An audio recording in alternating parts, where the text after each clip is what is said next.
ไปเนาะมื้อนี้ครูปิ้งสิมาสิปลุกตะเวนแก้ตะเวนกินเนาะสิปลุกแก้ตะเวนกินแล้วก็เลย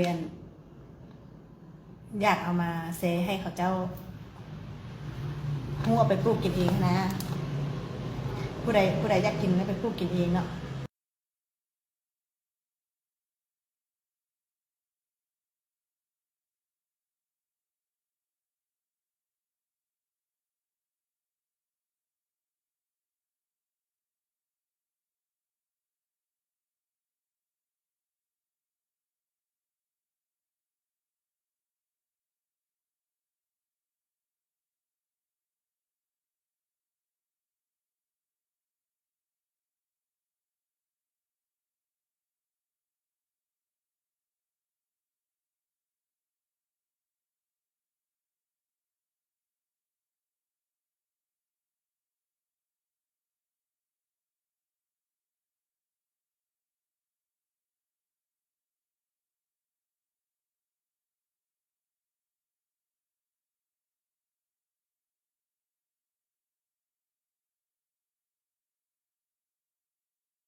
แบบนี้ทำกระเกียมน้ำเนาะเกียมน้ำใส่โถ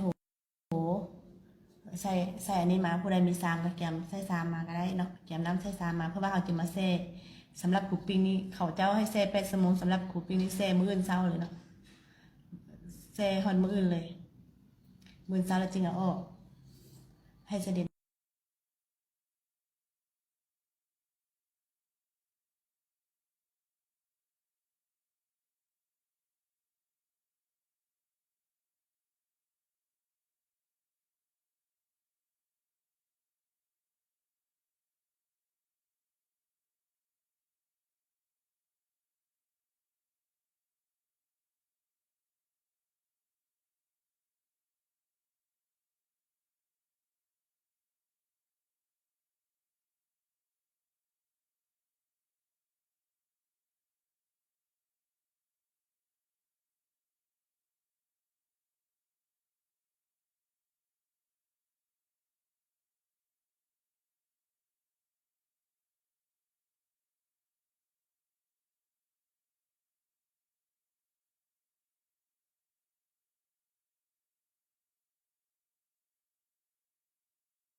หลังจากนั้น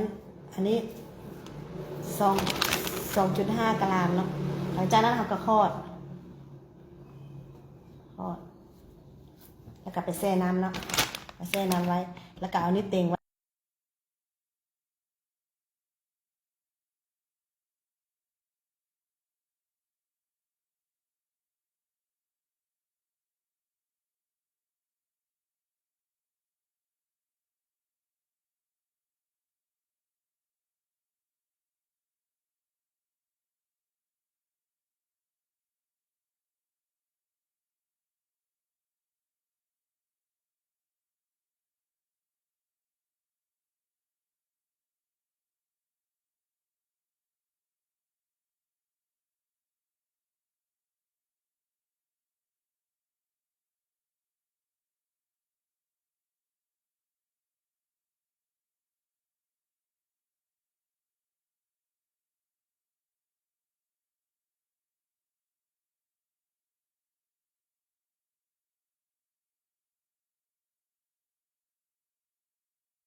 อันนี้แต่ว่า